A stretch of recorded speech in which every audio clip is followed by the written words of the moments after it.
Greetings, it's Iain from Ranking the Obscure here. We've just had a bet that I would say RTO. I didn't. Just said it. I've just said it, but not in the contents. Anyway, good afternoon, chaps, and welcome everyone to the first of the Saturday videos. And we've got a full house today because we're doing the Jam singles, including double A sides, international releases. So we've got a good few here today to go through. So we're going to go. So we're going to go Nick, Richard, Mike, and myself. So I'll remember to put up the pressure's on now. Yes, you're going first. Yeah. So Nick, when was the first single come out? What year? Pass. It was 1977. And Was it as early as that? Yeah, in the city, and it got to number 40. I like a lot of their earlier sort of punchy stuff, and this is one of the best, the better of their earlier singles releases. I don't think it's top drawer. I'd put it in just below. Excellent. An excellent one, yeah. This one, I love the guitar opening, the descending riff, and then the bass comes in with a descending riff, and then the drums come clattering in. I think this is one of the best debut singles by anybody. Yeah. From me, it's top drawer all the way. I absolutely love it. Yeah. It's a fantastic punk single, and I'm with you on the guitar there. You know, the way it comes in, it's sort of, great way to introduce yourself to the world, isn't it? Mm-hmm. With a guitar riff like that. And yeah, for me, In the City is top drawer. I'm totally in agree. It's hello, we're the Jam, and this is what we do. Yeah. It's just, I mean, they set the stall out very early, didn't they? That with that Within the City, it is a brilliant song, and it is top drawer, without a doubt. I'm sure you're happy with that, Nick, aren't you? Really? Yeah. I ain't bothered. I'm trying to be diplomatic. Yeah. Yeah. We'll fight you for it later, Nick. Yeah. Okay, Spain in 1977, we got the second, and it was their first top 20, got to number 13, All Around the World.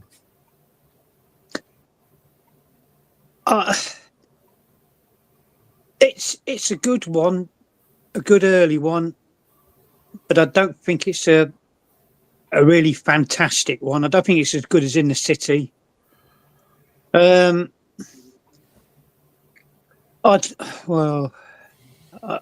Bordering excellent and good for me. It is a good punchy tune, but not quite, up there within the city. Whenever this came out, I absolutely loved this. I was 11 years old, and I loved the bounciness of it because it's a really, really bouncy tune. And whenever I really got into Jam, must have been at the start of 1981, I sought the single out. And for some reason, I didn't quite like it as much as I did 4 years earlier. However, I still think it's a great track. It's got that, it would have sat really well on the In the City album. It's got that In the City album feel to it. But it's not quite as good as the title track of the album. So I would give it an excellent. Right, yeah. I mean, this was, chart-wise, it's the most successful single, wasn't it, of 1977? And I'm a bit surprised at that. I mean, it's a great tune, but, I'm just thinking about it in terms of sort of, all the punk singles that were out there at that time. And it didn't really kind of register with me too much. And I didn't buy it at the time.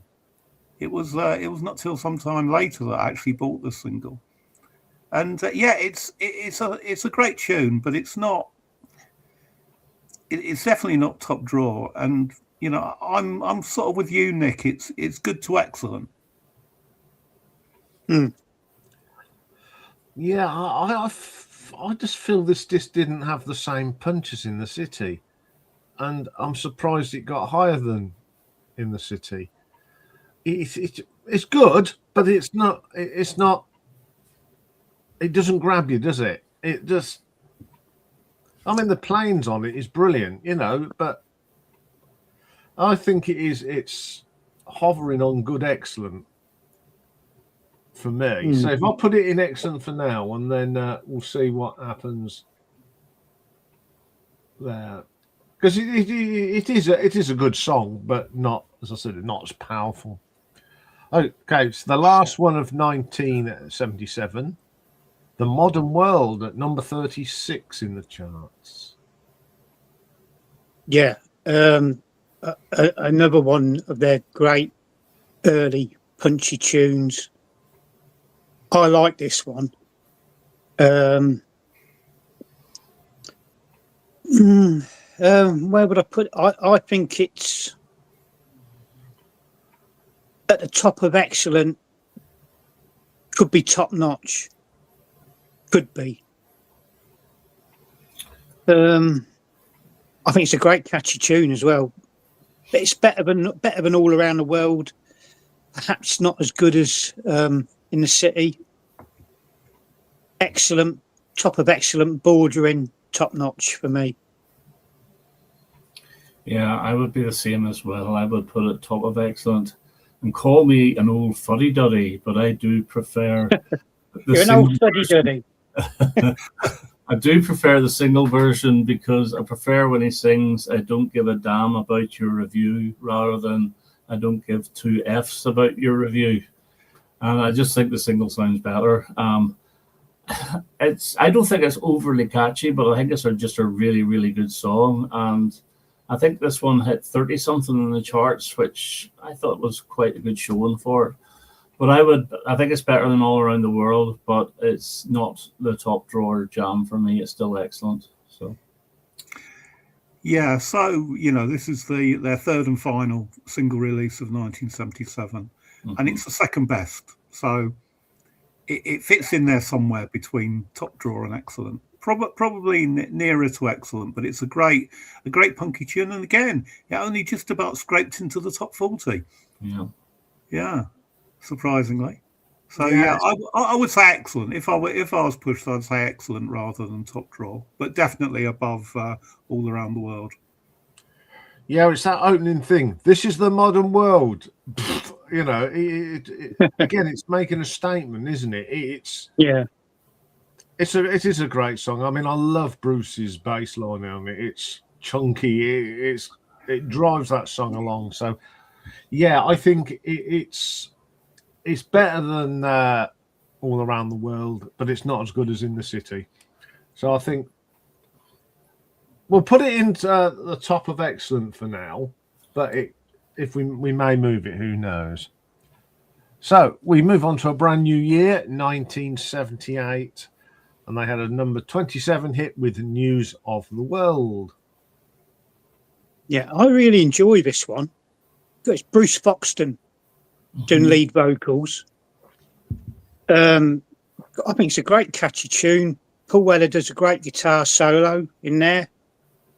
And the promo video was shot on one of the roofs of Battersea Power Station. Yeah.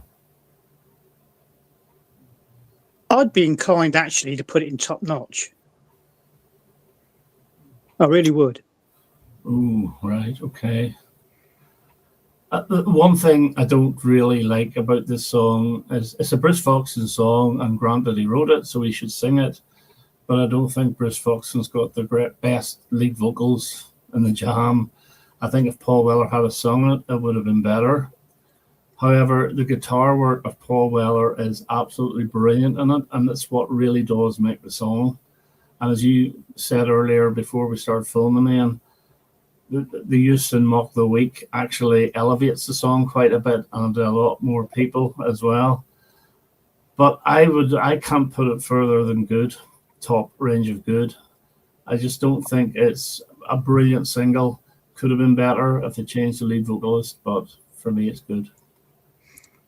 Yeah. Maybe I've sort of heard it too many times. Maybe watching Mock the Week, you just hear that tune and it kind of starts to wear on you after a while. But it's not bad at all.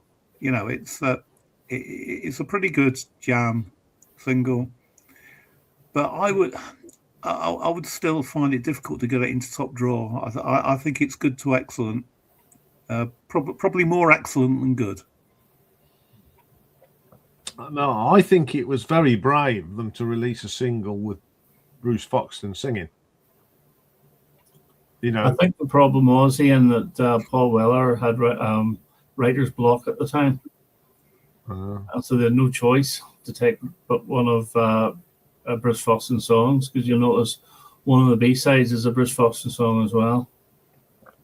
Yeah, I like it. Obviously, as we've said, it got played more and people got more popular with it when it was on the Mock the Week. But I wouldn't say it's top drawer. I think it's hovering excellent to good. Probably the bottom end of excellent, more than good. I think it. Can I just say something? Yes. This is that Slade moment. This is actually my all-time favourite jam song, believe it or not. Oh dear. Right. I've changed my mind. Then it's awful to average. Oh dear.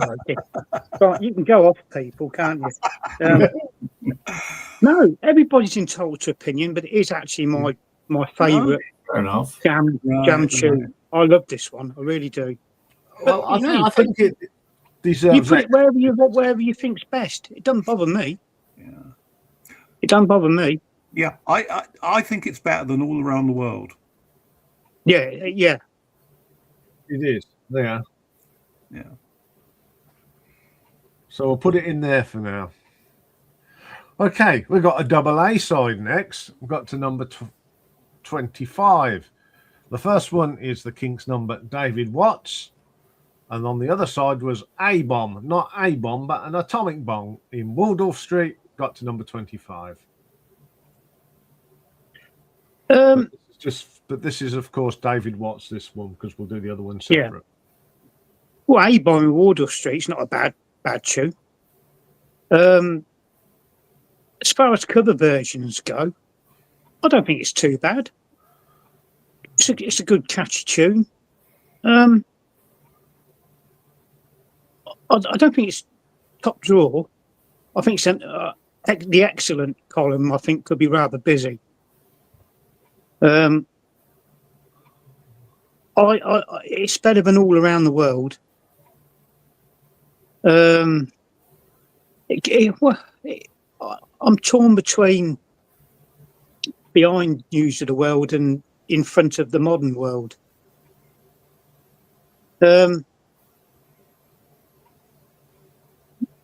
News of the World's my favourite. I'd have to put it just behind that. But like I say, it's a great cover version. Great, good catchy tune. Dare I say, better than the Kinks. I'll probably get in a lot of trouble for that, but there you go. Okay. It's nowhere near as good as the Kinks version, by the way. It's absolutely love. It's a serviceable cover version for me. Although, again, Bruce Foxton takes the lead vocals on it. Don't know why. Paul Weller could have sung it much better. Part of me thinks, what was the point in doing that? Maybe they were short of songs, as Paul Weller, as I said, had writer's block at the time. But again, it's all right. It's good. No better than that for me. Average to good, but I would give it good. Right. Well, I think it's quite brave, isn't it, to do a cover of a Kinks song. Yeah. And one of the Kinks' best songs, certainly one of my favourites of theirs. And I wouldn't like to say whether it's better or worse than the Kinks version. It's different, and what I like about this is it's identifiable as a Kinks tune, but it's also definitely a Jam single, if you know what I mean. Yeah. They put their stamp on it there, and I'd have it in excellent, and probably about the same sort of place as Nick mentioned. I think it's more of a song for the mod and the mod revival and the Jam fans rather than the general public. Yeah, that's fair enough.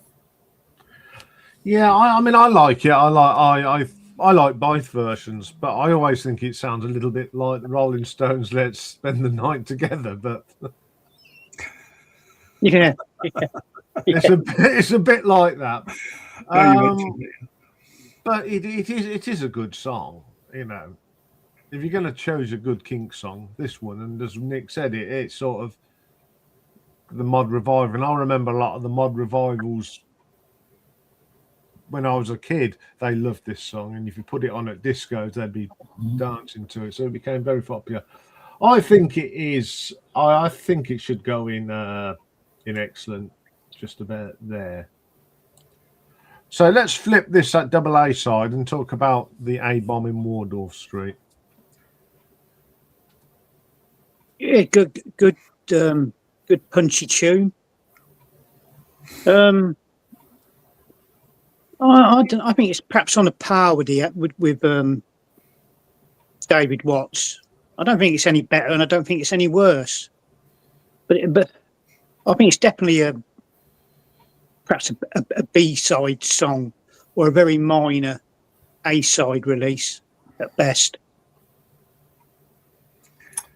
I kind of disagree. I think this is top drawer Jam. I think this is absolutely brilliant. This is the one that you would pogo to. Now the LP version is slightly different because it cuts off the drum intro that the single has. And I just think it's an absolutely brilliant track, and it's so infectious. And I would put it top drawer. I love it to bits. Yeah.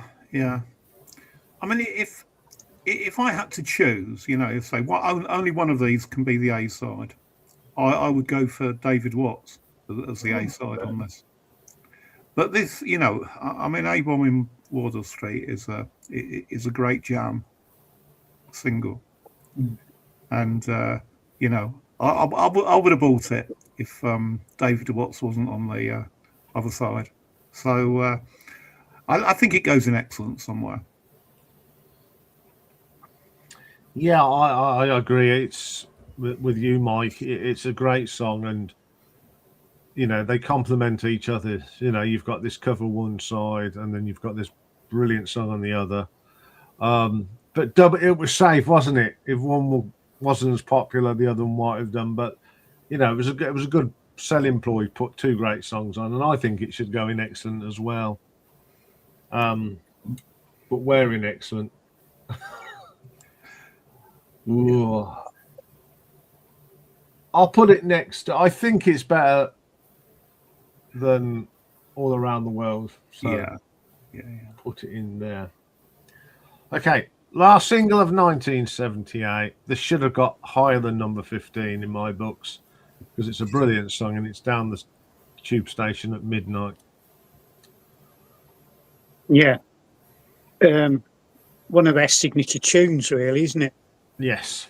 It is a great song. Definitely deserves top 10, I think. I've actually got my picture taken holding said single at that exact spot. It's a westbound platform, and I can't remember the tube station's bloody name now. Yeah, it's something a bit different from the Jam, isn't it? Well, if David Watts was a bit different, this is as well. From their early really punchy, sort of punky new wave sort of sound. I'd be inclined to put it in top notch, but I don't think it's their truly best song. I think it is truly their best song. It's a storytelling song. It's actually quite epic, and I like the way it gets quicker and quicker and quicker as the train moves on. I think it's absolutely brilliant, and I love the way, which it doesn't on the album, it fades out at the end as the train goes out of sight. I remember whenever I was 16, in our RE class, we had to bring in a tape of a song and play it and write down the lyrics and read out the lyrics to the class. That was 1982. I brought him down the tube station at midnight, and our RE master I thought would be furious, but no, he thought it was a really good song. And incidentally, that week, Town Called Malice was #1 in the charts. So it's top drawer for me all the way. Yeah. I think this is a turning point for the Jam. Yeah. That, I don't really like to use the term sort of post-punk very much, but if you describe post-punk as sort of, the punk bands that are a little bit more creative, who were sort of starting to branch out and do something on their own, getting away from the sort of punk roots and everything. Yeah. I think this is a song, and as you said, Richard, the storytelling is fantastic. Yeah. I mean, the sense of sort of like menace in the underground is really there, isn't it? Yeah. Yeah, it's an absolutely fantastic tune. And like you, Richard, it's my favourite, so it's got to go right at the top. Yeah, I love this song. One of my favourite songs as well. I love this. It's real life. Trying to find change for the ticket machine. Going through your pockets. It's all real life as well. And I think it's got one of Rick's best drumming performances. How he keeps that beat going, and it's got that beat of a train as well. And it's one of their best, isn't it? People, if they don't say another song, name a Jam song, this is the other one they name. So for me, it is top drawer, without a doubt. I wouldn't want to be down in a tube station at midnight. No, would I? No.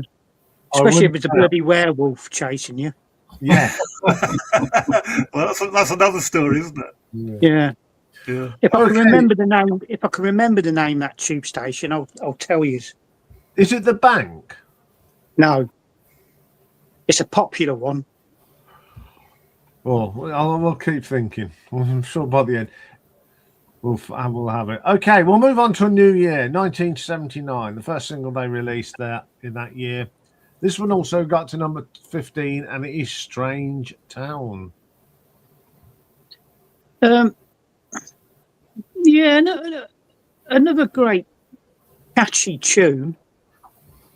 Again, going in a different direction to the earlier punchy stuff.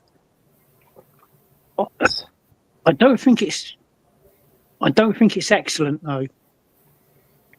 As much as I love the Jam, if I'm honest, I think it's an album track best. It's not the worst, it's not the best, but I think it'd be better suited, as an album track rather than a single released. Again, I'd put it in excellent, but perhaps down the lower end.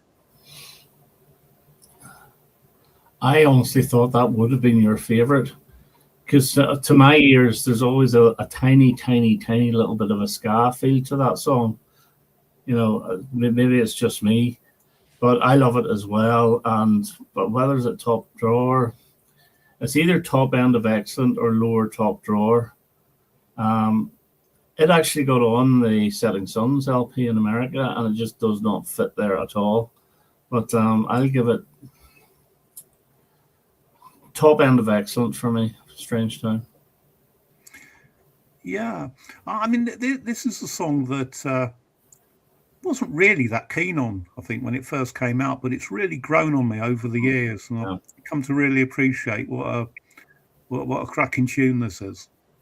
And and it's now certainly one of my favourites. And it's not top drawer, I agree with that. And it's an excellent single. I had to go and listen to this because I've forgotten what it sounded like. But when I heard it, I went, "Yeah, of course I know it," and I like it. It is a really good song. Again, as you said, it's a little bit different. You know, I think they were trying to find out where they wanted to go with their music, and it's a cracking song. Again, it's the bass line. You know, that's what I like about the Jam, Bruce Foxton's bass lines, and again, he pulled it out of the bag with this one. It's not top drawer. It's excellent, but it's towards the back end of excellent for me. But It's got a good thumping end to it, isn't it? It's like Yes. Mr. Blue Sky. That ending. Grandeur. An ending of, Yeah. Yeah. is it better than David Watts? Yeah. Yeah, I think so. Yeah. Yeah, I think we'll put it in there then. Okay. Next single from 1979, number 17. When You're Young. Again, another good catchy tune. I think one that perhaps appeals to the mod revival and the Jam fan more than the general public.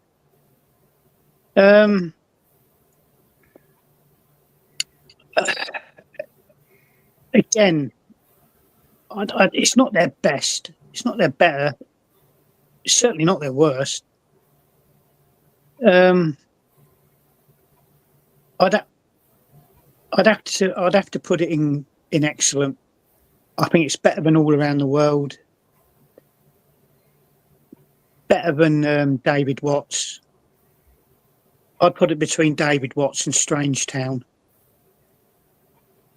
This one to me is top drawer all the way. This is my second favorite Jam single. I absolutely love it. I think it's so much full of energy. Paul Weller's guitar, especially near the end, is absolutely great. I like the whoa with the almost call and response. And the video to top it off, I think, was brilliant as well. Always loved it. When You're Young, for me, is definitely top drawer.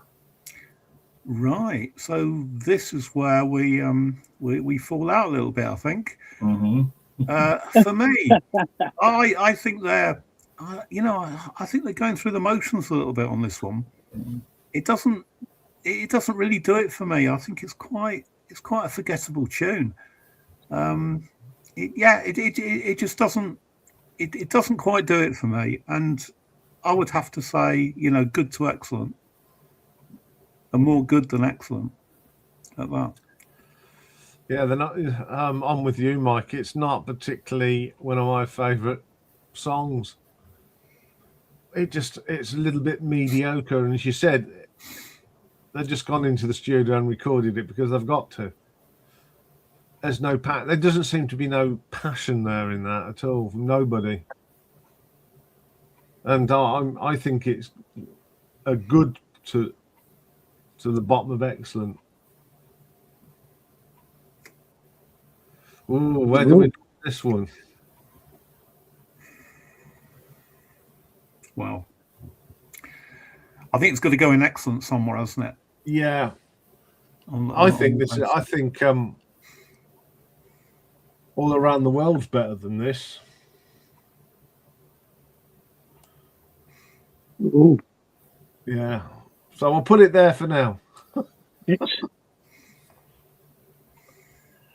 Okay. First top 10 single, and it was top 3. The Eaton Rifles.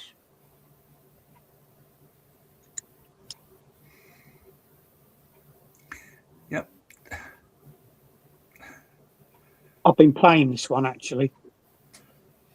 And I've even got a clipping from a music mag with the lyrics on it. Oh, All right. If News of the World is my number 1 Jam tune, this is my number 2. Bloody fantastic, excellent, thumping, great song, great strong lyrics. Everything about it's marvellous, and it's top drawer for me, top notch, any day. And I'd put it I'd put it number 1 or number 2 in top drawer personally. Yeah, it's top drawer for me as well. It's the start of the Jam being the most popular band in Britain at the time. Whenever it got top 3, and after that, all their singles did extremely well. Yeah, very, very catchy, very catchy. Maybe often you say it's a little bit too catchy. I don't know, but I love it. I always have. So top drawer for me as well. Yeah, it's a great song, isn't it? What I find really amusing about this is that David Cameron, of course, who was at Eton, as all these Tory prime ministers seem to have been, and he was in the he was in the combined cadet force at Eton, and he was I think he was on Desert Island Discs, and he said this was his one of his all-time favourite songs. And he clearly doesn't understand the lyrics. He clearly doesn't understand the sentiments of the lyrics.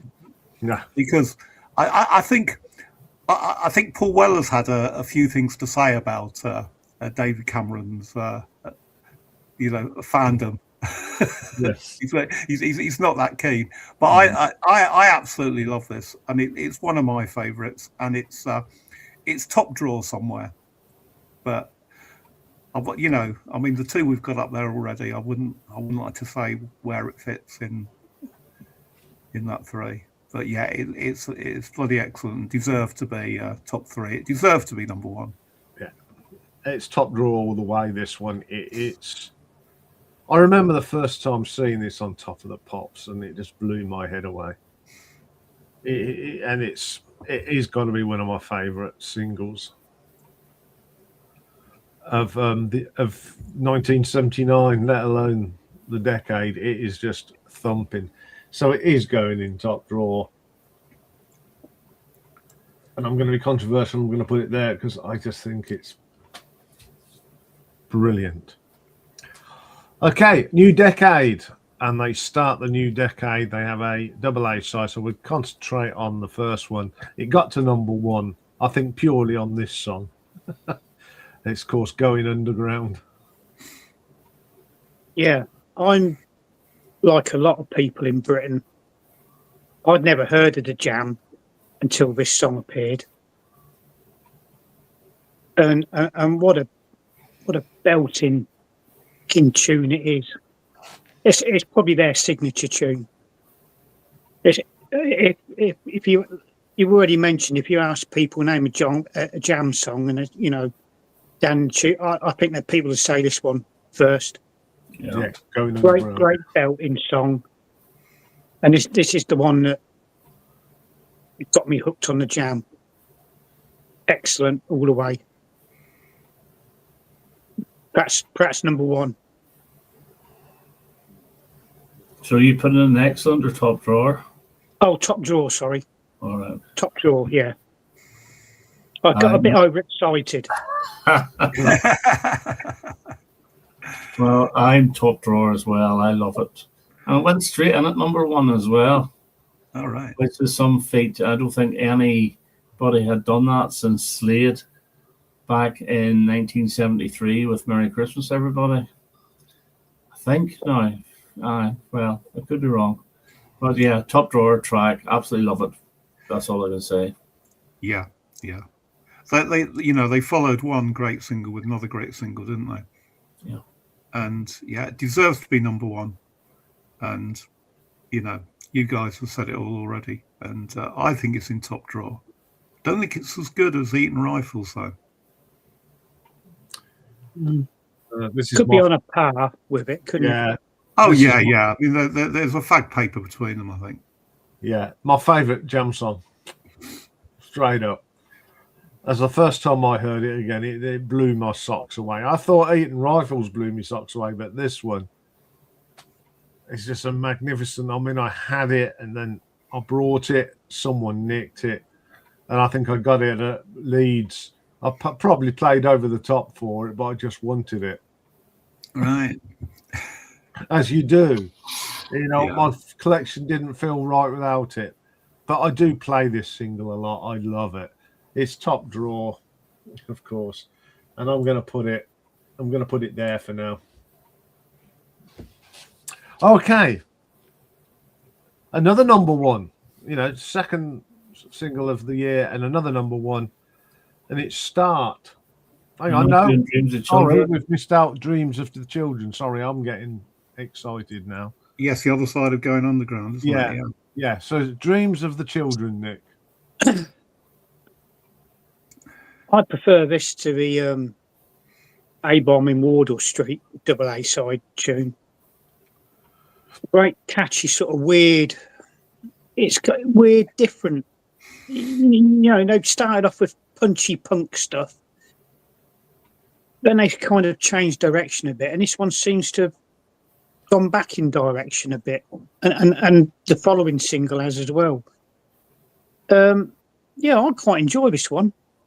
I'd be happy to see it in Excellent. It is a bit different. It's almost a little bit psychedelic with the backward loops at the start of the song. But where this one fails, I think, is the second half of the song, because it sort of takes forever to fade out and it keeps on and on and on. So if they had have made another verse and another chorus, fine.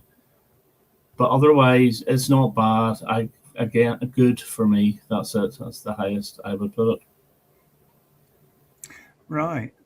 Yeah, I mean, it was a double A side, but I can't remember it sort of ever really being played on the radio. No, never was. No. Going underground sort of, I think quite rightly overshadowed it, but it's a great song. And like you said, Nick, they seem to be sort of backtracking a bit. There's, they're going back a couple of years with the style here. Yeah. And I like that. I think that's pretty good. So, yeah, if it was a single, if it would have been a single in its own right, I would have gone out and bought it anyway. And I think it's top drawer. Yeah, no one's going to like me. I don't like it. We don't like you. There's always one, Nick. Yes. I just think they were trying to do something they didn't need to. Going into psychedelia. I mean, poor old Rick's drumming. He likes to just keep a nice steady beat. He was a little bit here, I bet he was going, what am I doing? What am I doing here? This is not what I'm used to. I would only put it in good, but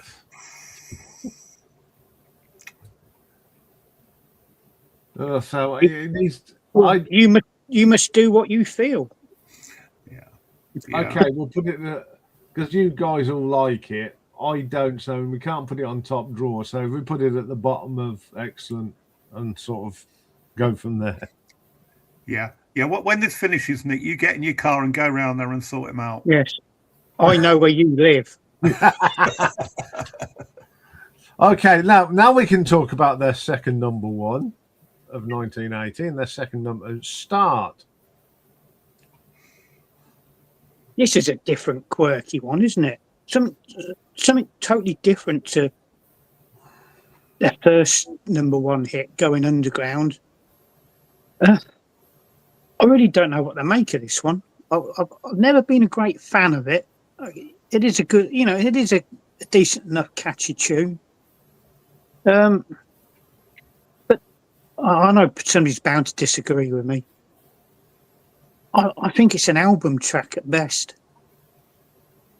I really do. I'd put it in good. I think it's a court case at best, because it's obviously been nicked from George Harrison's Taxman by the Beatles. It's the same bass riff, exactly the same. Mm-hmm.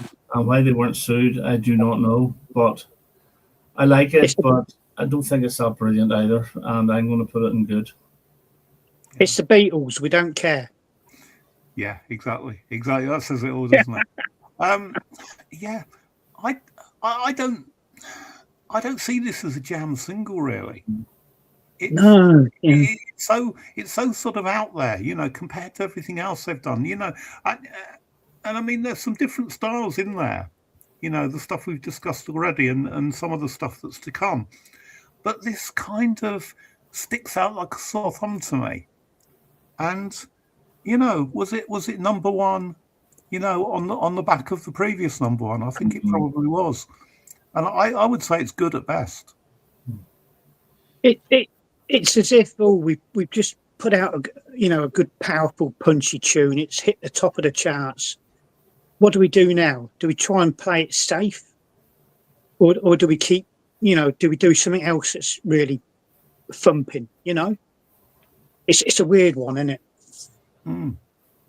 Yeah, it is a weird one. You got all the Beatles going, oh, it's the Jam's Beatle influence coming out here. Righto. Yeah, it's. I don't like it much at all. It's the white elephant, really, isn't it? And I think it's only good enough to go in good. It's not an average song. It's just okay. Put it this way: if it comes on the radio, I don't switch over. If I've listened to it on an album, exactly. Yeah, I don't go. Oh, I can't listen to it. I just. It's like all their stuff, isn't it? You have your favourites, you have your hates, but you'd still listen to them all, and I would. Okay. The next one was not officially released in this country. It's a German import, but it's still got to number 21 in the UK charts, and That's Entertainment. I think I remember a few weeks ago Richard saying this. Mm. I thought they only had one that was an import. I never realised this one was. Again, and now for something completely different. It's a great catchy tune, great song. Oh, I think this is I think a lot of people are going to put this in top drawer. So I would.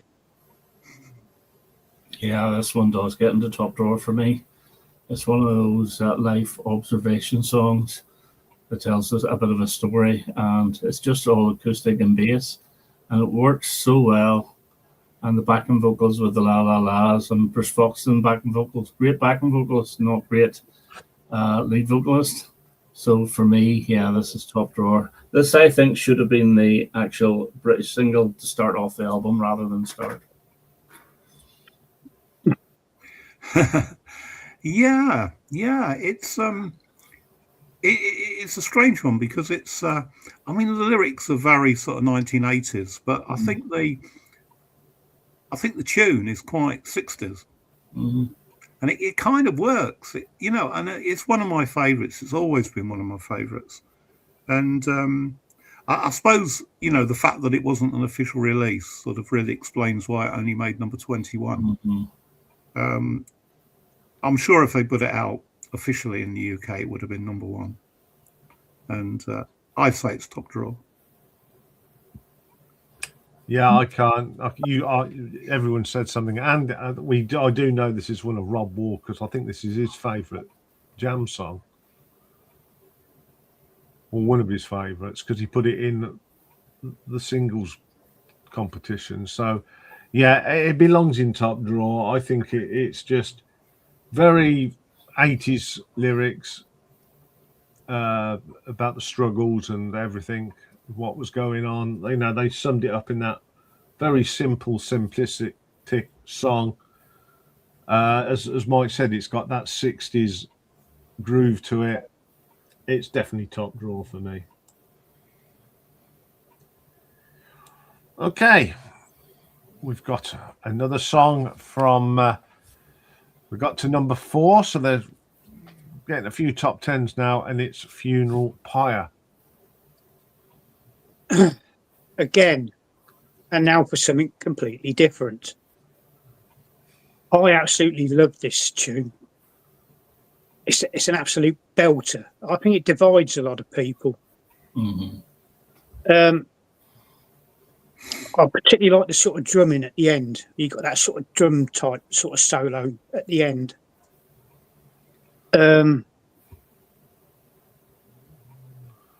Excellent. Towards the top end of excellent. I'd like to see it, but I mean, at the end of the day, it's everybody's opinion, isn't it? Possibly bottom end of top drawer. There you go. It's all opinions, isn't it? I agree with everything you said there, Nick, especially the drums at the end. And incidentally, this is the only Jam A-side where all three were given a writing credit, because it was lyrics by Weller, music by the Jam on the label, if you ever noticed. And it's if a very... I'm honest, I never pay much attention to the writing credits, and I never have done. But it's a very loud single as well. Like, it's recorded really loud, so you don't have to turn the volume up too much. But if you do, boy, it hits you. One thing I will say, I think it was maybe a little step backwards to the 1979 material, because it sounds more like a sort of a When You're Young, Strange Town, Almost Eating Rifles type sound. But I still think it's excellent. I think it's really good with fantastic video. So excellent for me. Yeah. I agree with you too. I mean, it's a fantastic song, and it's a bit different, isn't it? You know, they're still, you know, experimenting with their sound here, and yeah, it's great. And yes, I didn't know that it was credited to all three of them. But yeah, I would say, yeah, excellent top drawer. I love this. It's powerful. Yeah, I do. I love this one. Yeah, and again, I love the Rick's drumming throughout the song, and the bit at the end is absolutely cracking. It's, to me, it's top drawer. It is just fantastic song. Bottom end of top drawer. Yep. Yeah. So we're going to put it there. Okay. Another number 4 song, Absolute Beginners. Yet again, and now for something completely different. I've never known a band sort of chop and change their sort of styles so much, but I think it says a lot for them. They must have a hell of a lot of confidence in and belief in what they were doing. Yeah, I think it's a cracking belting tune. I do. It's a really catchy tune. And I remember being on a camping trip to Wales, school camping trip to Wales, and we were in an arcade in one of the Welsh seaside towns, Rhyl or something like that. And this was one of the tunes on the jukebox. And I kept playing it and playing it and playing it, much to the annoyance of a lot of my friends. I put it in excellent. Towards the top end of excellent.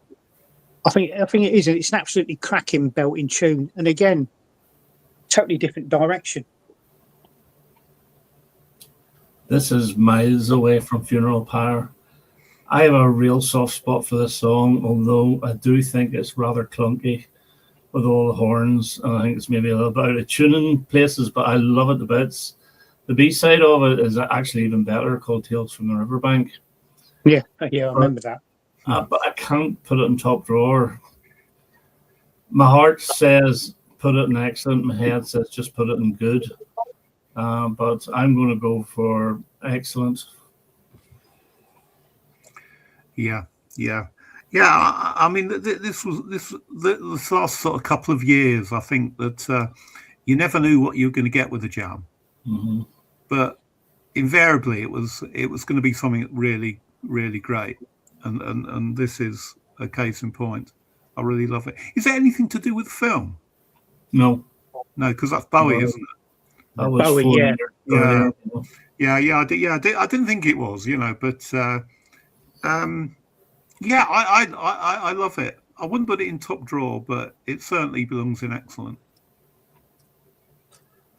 Yeah, I mean, I love horns. I like and it's the first time we'd really heard horns, and it sort of started to creep in what was going to come next for Paul Weller. but at this stage, it still sounded like a jam song with some additional horns, and it's a lovely song. It is. I really like this. Again, bit different, but catchy. I think it's an excellent song. Bottom end of excellent for me.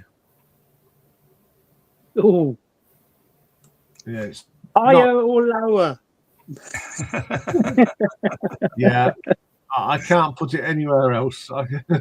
Is it? Oh, So I'll put it there for now. Oh well, yeah. Well, We can move it. Well, oh, young man.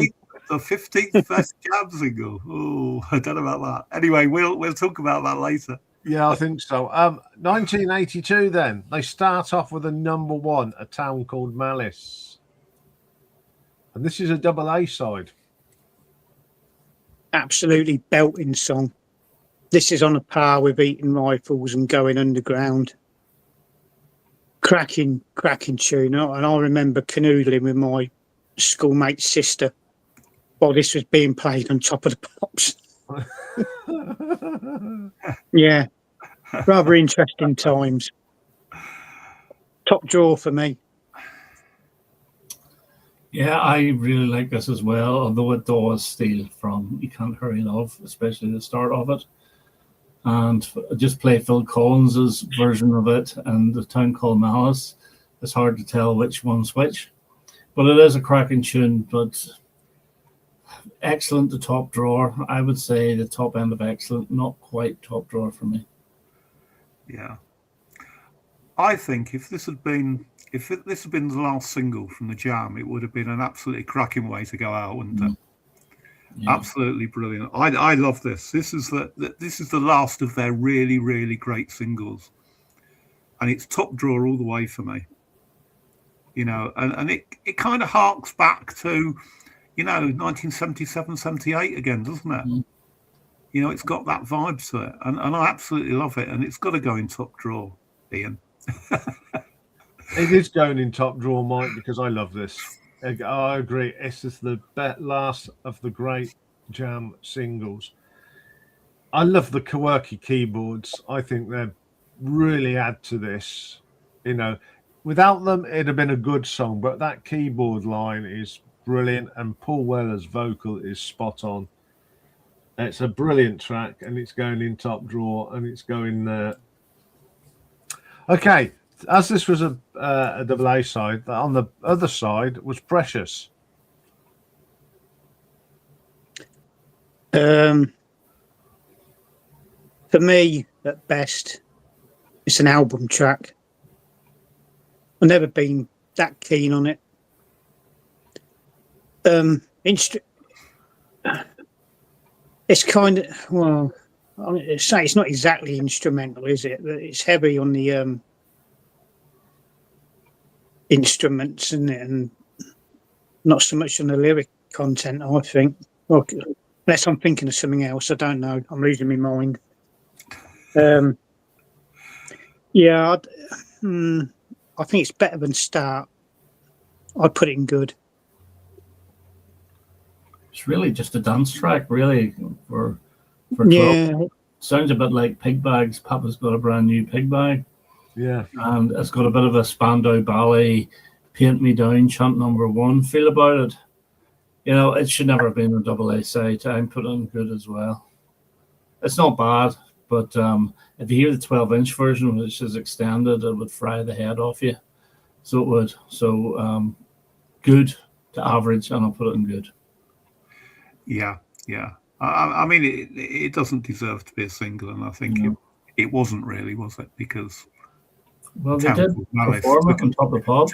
Took all the. Did they really? Yeah. But, I mean, A Town Called Malice, took all the plaudits for me. But what I do like about this is some really nice sort of funky sort of trumpet playing on this. Mm-hmm. You know, I like the brass in there. But you're right, Richard, it's a dance track, isn't it? Mm-hmm. So yeah, I would put it in good, and again, I'd say it's better than Start. Yeah, I think we can all agree on that one. It should have just been a B side, and no one would. and you just go, "Oh, this is a pretty different sort of B side." But to put it down as a double A side, I don't know what was going on there. But you're definitely right; it's better than Start. Okay, up next is a another international release, but this one got to number 8 on the UK chart, and it's Just Who Is the 5 O'Clock Hero?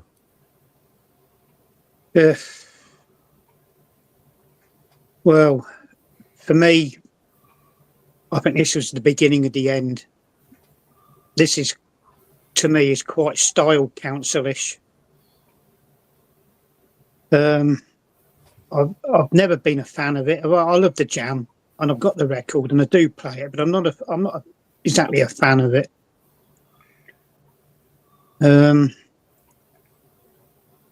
It's good for me. Better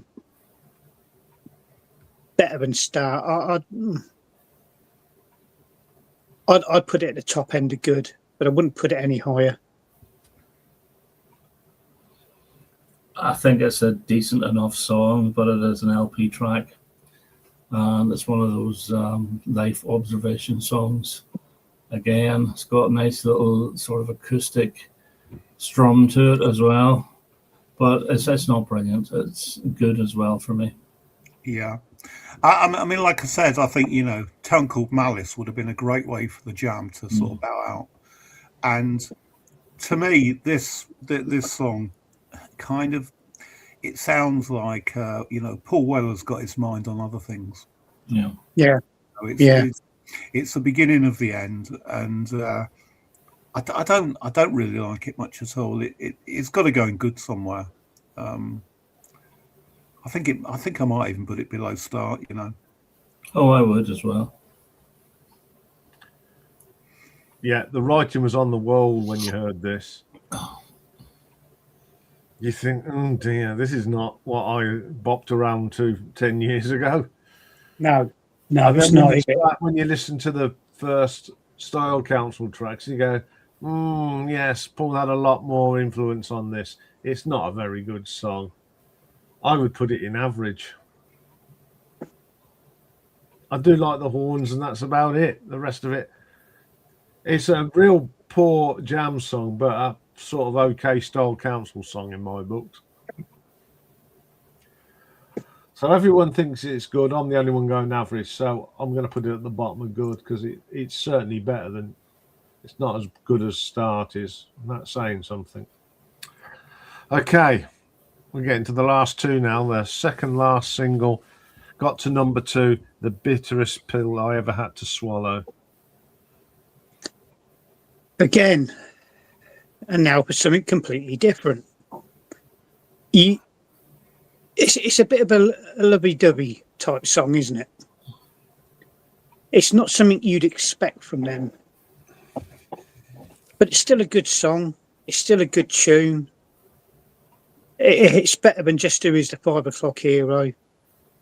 Better than the other two in good.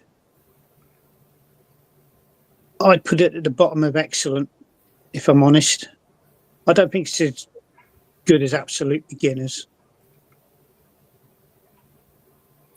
I would be exactly the same, Nick. I would put it at the bottom of excellent as well. I think it's better than those three in good. It's there is an argument to say that this is not the jam because it sounds absolutely nothing like the jam. But it doesn't even sound like the Style Council to me either. This is just like a little island on its own. But I do like it. I really do. And again, the B-sides I think were really good with Petit Pour Alpha and Fever. The old, I can't remember who sang it. Peggy Lee, was it, or somebody like that? But yeah, I think it's good to excellent, maybe bottom of excellent. Yeah, I mean, I quite like it, but like you guys say, it's not really the jam, is it? No, it's something else, but it's not. It's not warning us about Style Council though. It's not that bad, So yeah, I'd be inclined to agree with you two that I think it probably belongs at the bottom of excellent. Perhaps the bitterest pill was he knew the jam was coming to the end, and he's had to sort of swallow it. Mm. If you get what I mean. Yeah. I don't like it at all. Oh, Well, yeah. I just think it's one of the most boring songs they've ever put out. It's the dying embers of a fire, really. It doesn't belong. It doesn't belong in a jam camp. It doesn't belong with the style council. It's just there. But the words. But yeah, you're right. I think Paul Weller knew this was the end. I'd put it as average, but as you guys think it's Dark Moment of Excellent, I will swallow my pride and put it there for you. Did Tracy do backing vocals on it? No, she did backing vocals on the next one. Yeah.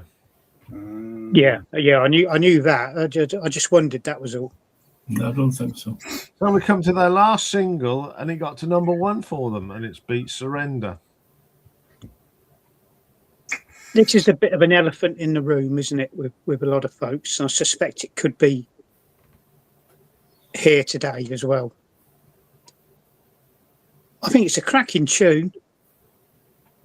Not their best. I don't think it's top notch. I think it's excellent. There could have been better songs to go out with a big bang with. I'd put in excellent. I would. Right. Well, this to me is their worst single by a mile. I think it's absolutely awful. I think he can't reach the high notes as well. If you actually listen and he's trying to hit high notes, he's struggling to reach it. I just don't like the chorus of "Come on, boy, come on, girl, succumb to the beat, surrender." The verses are fine, but for me, this is okay. It was great to see him get to #1 and have their 4th #1 hit, but by far this is their worst single, and I'm putting it in awful. Yeah. I mean, really, Beat Surrender is a warning to us all that the Style Council are just round the corner. We better head for the hills. What? I really don't get the Style Council, and this could have been a Style Council single. And to make matters worse, there's there's a double single version of this. And it gives Paul Weller an opportunity to murder some soul classics, doesn't it? There's one I do like. I like his version of "Stoned Out of My Mind." I must admit, I do like that. Right. I just can't bloody stand this. I think it's awful. And yeah, awful. That's my assessment. I'm sorry. Looks like, Nick, you're having a Slade moment. Yeah, well, I think it's better than just there was the 5 o'clock hero, at least. No. Oh, It's SH1T. That's one way of putting it.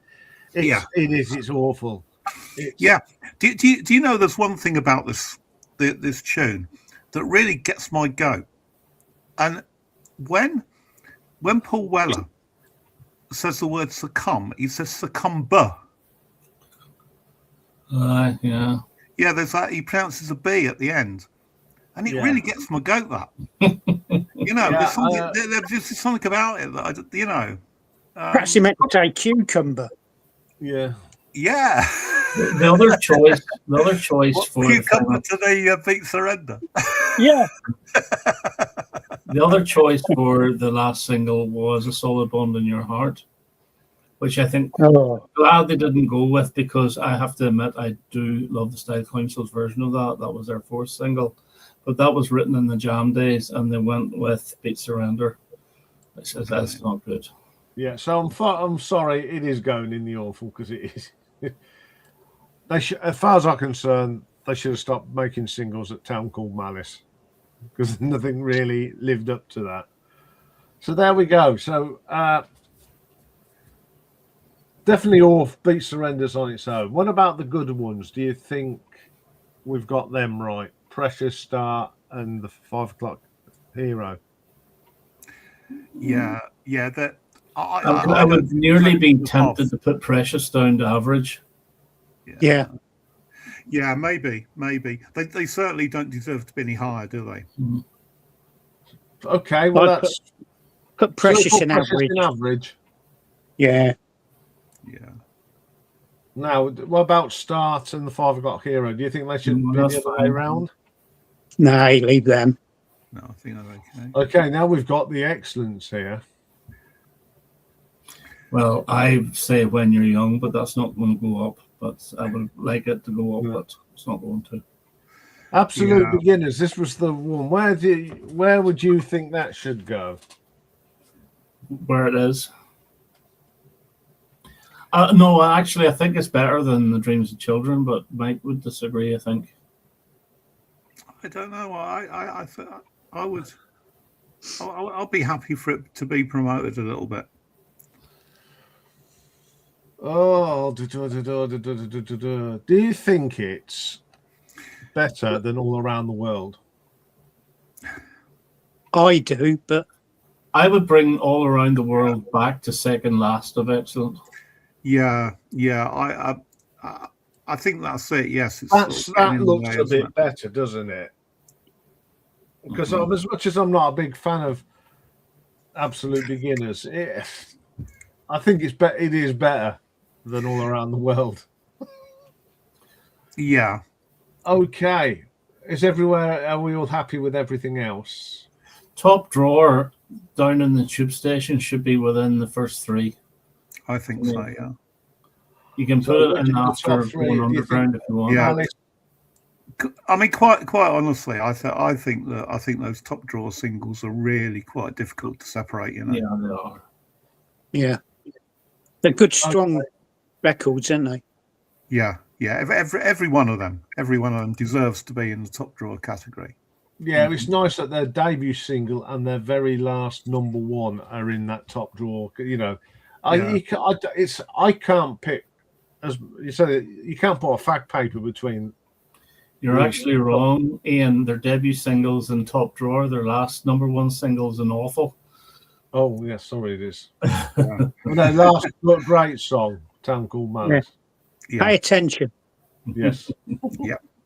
So I think we'll leave it at that, gentlemen. I think I don't. We could sit and argue what is the best Jam single, which is an idea for another video one day, debating them 7 songs. Yeah. Yeah, we've been going for over an hour, Iain. So I think we'll get that. So thank you very much for this. I've really enjoyed this. It's a good one. Yeah. We don't know what we're doing next, so we'll just. We never do. No. Good way to start the year, though, wouldn't it? Yeah.